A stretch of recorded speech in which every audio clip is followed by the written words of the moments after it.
गौतम बुद्ध को कैसे मिला ज्ञान दोस्तों जानिए। की अवस्था में जाओगे? हे राजकुमार, यह संसार का नियम है।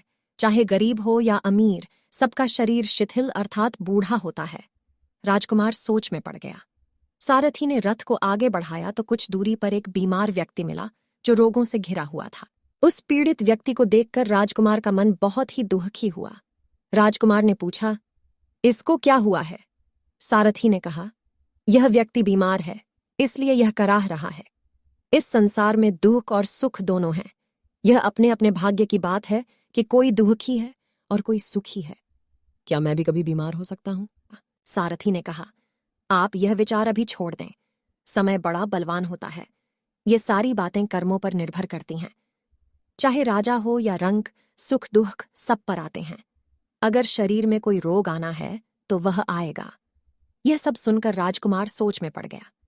सारथी ने रथ को कुछ आगे बढ़ाया तो सामने से 4 कंधों के ऊपर एक अर्थी को जाते हुए देखा। राजकुमार ने ऐसा पहली बार देखा था। उसने सारथी से पूछा, यह क्या है? यह आदमी मर गया है। यह मुर्दा है। जो व्यक्ति मर जाता है उसको बांधकर श्मशान भूमि में ले जाते हैं, फिर वहां पर उसे जला दिया जाता है। राजकुमार ने कहा, क्या सबको मरना पड़ता है? हाँ, सबको मरना पड़ता है। यह मृत्युलोक है। जो जन्म लेता है उसे कभी न कभी अवश्य ही मरना पड़ता है। तो इसका मतलब यह हुआ कि ठीक इसी तरह से एक दिन मुझे भी मरना होगा। मेरी देह भी मुर्दा होगी और मुझको भी 4 कंधों पर उठाकर ले जाया जाएगा। मुझको भी ऐसे ही रस्सियों से बांधा जाएगा। मेरे भी आगे पीछे घर के सदस्य रोएंगे तड़पेंगे और जिस संसार को मैंने इकट्ठा किया है वह सारा का सारा मुझसे छूट जाएगा। इसका मतलब यह हुआ कि क्या एक दिन मैं भी मर जाऊंगा? क्या एक दिन यशोधरा भी मर जाएगी? क्या एक दिन मेरा राहुल भी मर जाएगा?